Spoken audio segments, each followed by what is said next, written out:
All right, Lovely Tang here, aka your mama on a mission. We're going to read chapter 14. Here we go. Attitude. The quote is, "Do not expect troubles, as they have a tendency not to disappoint." Do not expect troubles, as they have a tendency to not disappoint. And what that means is basically what you think about, you bring about. What you look for, you'll find. If you're expecting to have troubles, they'll show up to be right there saying, "Hello, we're here." So do not expect troubles, as they have a tendency to not disappoint. That's Napoleon Hill. Chapter 14. Attitude. So the interview with Joe Dudley and Dave Slip kicked Greg into action. He had enough of the negativity that had seeped into his consciousness. He was committed to making this book a reality, and he was even more convinced that it would be a bestseller. And now it seemed other people had begun to think so too. Taking all the messages from his encounters, he had created a theme that would surely make the book a huge success. With the largest publishing firms in New York City, the very same ones that had turned him away before. Flying to the East Coast was an event in itself, but it was 1 p.m. summit that he held his interest. Wait. Let's read that again. Flying to the East Coast was an event in itself, but it was the 1 p.m. summit that held his interest. Pulling up in front of Madison Square Garden, he quickly realized that he would be meeting representatives of one of the most prestigious publishing firms in the industry in the penthouse suite of one of the most famous buildings in the world. His heart began to race. Around the large conference table sat the head of the publicity department, the director of the graphic design department, and the vice president of new acquisitions.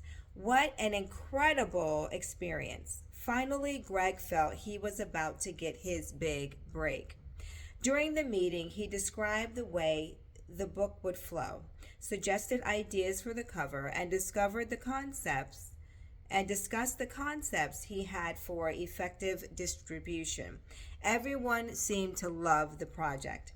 Walking out of the meeting, Marge, his agent, put her arm around his shoulders and said, "Get ready for something big." Greg was thrilled. Everything was finally going his way. Sleeping that night was impossible. His mind was racing, imagining the amount of the advance that he was about to get. Early the next day, the phone rang in his room. "This is Marge. We got an offer." Excited beyond belief, Greg sprang to his feet. "What is it?" "Actually, it surprised me," she said in a quiet tone. "I haven't seen an offer this low in years. It's almost an embarrassment, or it could even be a typo." Feeling like the air had been sucked from his lungs, Greg asked, "What's our next step?" "Well, I already called and left a message to see if there was a mistake. I'll give you a buzz when I hear back." Sorry, I just thought you would want to know." You okay? We need something?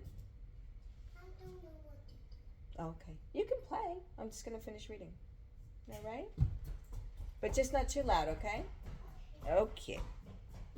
The new author sat quietly for what seemed like hours, replaying the meeting from the day before and going over every word that was spoken around the conference table.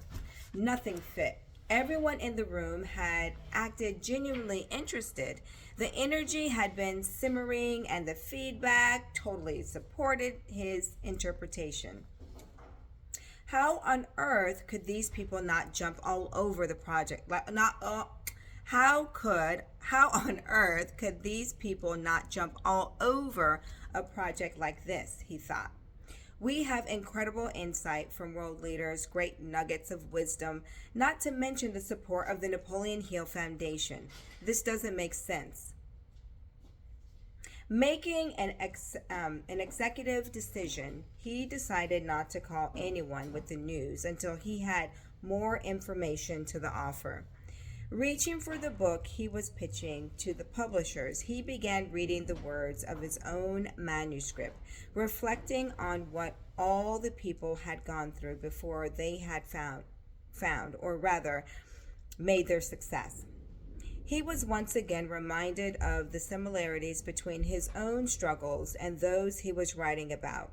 He was as if the story was being It was as if the story was being written not so much by him as for him. Filled with a new sense of commitment and enthusiasm, he regained his composure, took a shower, put on his favorite shirt, and remembered something that one of his interviewees had told him along his journey. If you want something to change, change the way you look at it. I love that. If you want something to change, change the way you look at it. It was taken from a recent meeting with a gentleman named Bob Proctor, founder of the personal coaching empire called Life Success. Proctor had shared an incredible story of overcoming adversity. He said that when he had finally completed his own first book, he had left it in the back of a taxi cab without his name, address, or any contact information. When he told his wife, she was surprised at his calm demeanor. She asked, "Why aren't you upset?" His response was what Greg remembered most. It probably wasn't that good. Then Proctor had set out to rewrite the book from scratch and ended up with an international bestseller. When most people would have given up and given in to the emotional disappointment, he instead chose to look at the situation from a completely optimistic viewpoint and to rewrite the book with a fresh perspective, stating that the loss of the original manuscript was a blessing in disguise. Proctor had also told Greg, "There is one additional little piece of wisdom I believe in and live by. It is this: your day and attitude are determined in the first 5 minutes after you wake up." Looking at his notebook, Greg realized that he had never recorded that idea, so he jotted it down. Your first 5 minutes dictate your day. Applying this simple truth, Greg instantly switched from feeling like a failure to realizing that he was far from a failure. In fact, one of the largest publishing houses in the world wanted to release his book. It was just a surprisingly low offer for an advance against royalties.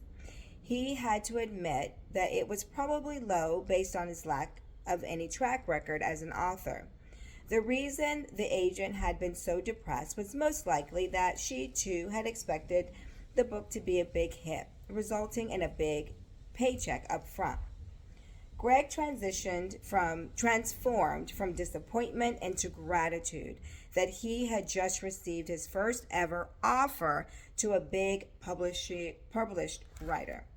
become a big published writer. Calling everyone he knew, he shared the great news while explaining the emotional roller coaster he was on and asking for guidance, or, as John Buckland called it, counsel on what his next step should be.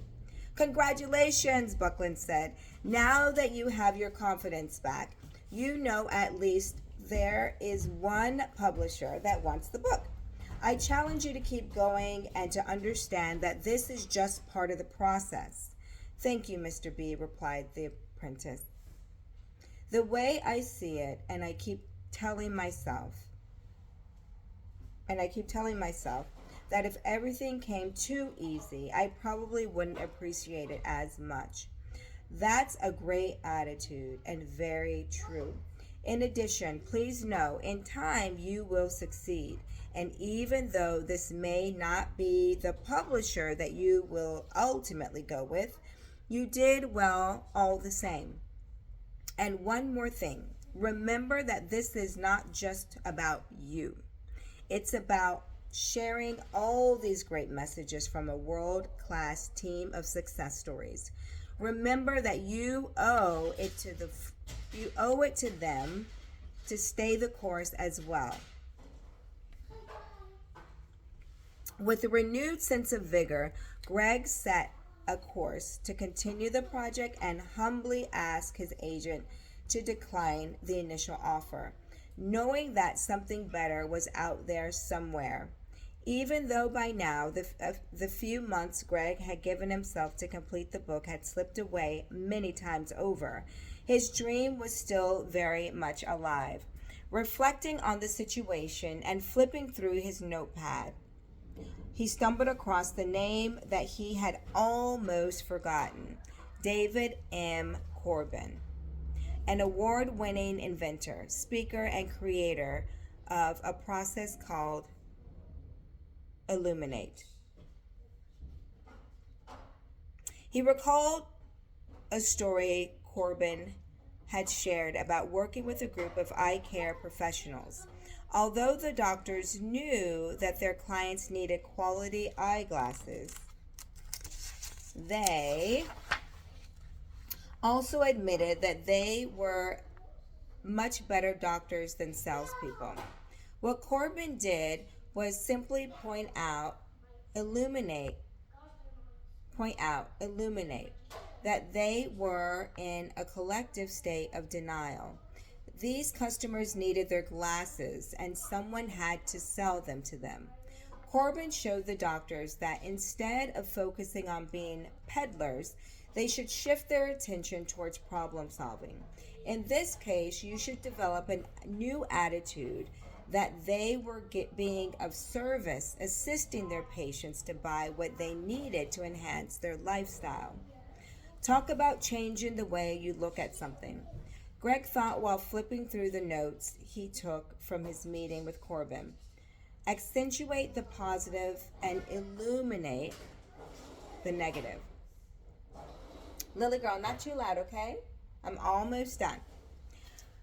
Like the old Johnny Mercer song with a twist. Although Corbin was a huge believer in maintaining a positive mental attitude, he also understood the power of placing appropriate attention on the areas that needed some work. You use your PMA to illuminate the negative, deal with it, and move on. This is good advice. Counsel, Greg thought, catching his mistake. Knowing that Greg's wisdom is worth nothing unless applied, he put away his notepad and pulled out his cell phone. Charlie, this is Greg. May I ask you something? Of course, came the mentor's reply. What's on your mind? Be honest with me. What am I missing with this book project? Is there something I should be doing? As a matter of fact, there is, Jones responded without hesitation.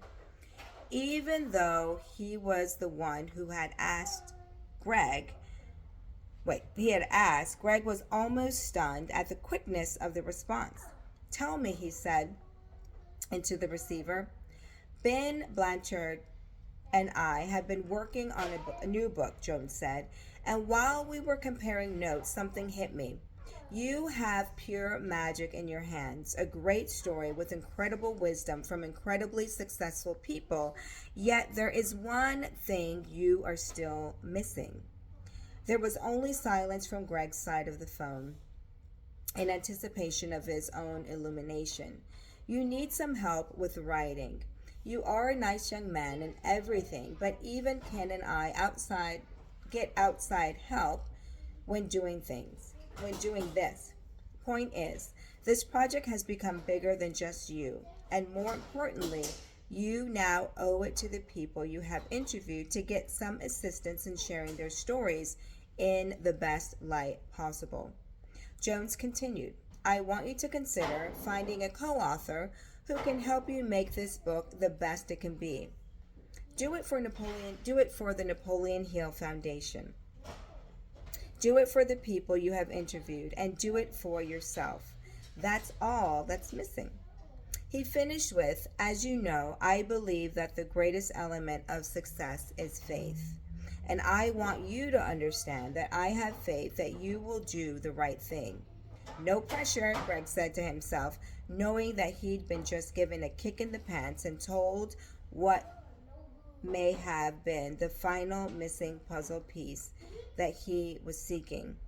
I guess once you are really the illuminate something, wait, once you are ready to illuminate something, you also have to be strong enough to accept it, he mused.